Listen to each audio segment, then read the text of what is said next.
there was a company called Easy Bloom, and they made a plant device.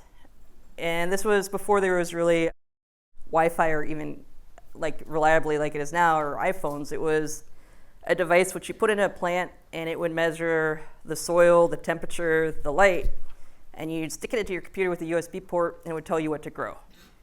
As an engineer, I thought this was really, really cool. And also as somebody that had killed many plants, I thought this was really, really cool. So this company at the time was 8 people.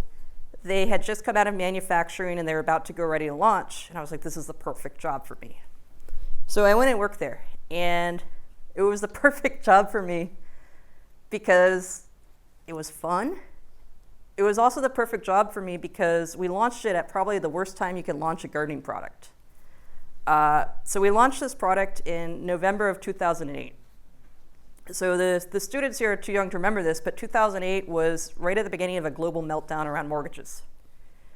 So everybody was giving up their houses, cutting discretionary spending, and not buying household goods.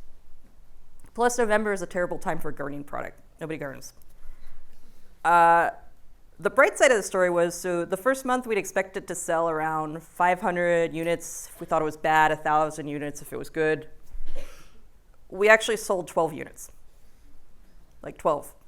Like we had made all these plans for like, what if there's a huge surge of people calling and asking for help?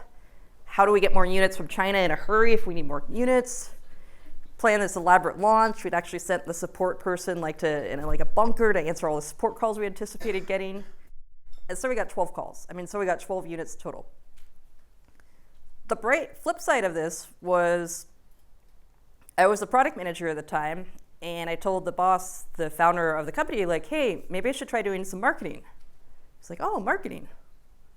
And I was like, I know how to run Google ads. I can run some Facebook ads. Maybe I could also whip up some other stuff. And he's like, here's my credit card. And so I got us, by trying different stuff, I got us so that we made $1 million in sales in a year. And it was all because things were going so badly they could only go better. And also because it was a brand new company and they let me experiment. Like just any success at all they saw as a success. So a lesson from this is even if you're working at a failing company, you have this great opportunity. How worse could it go?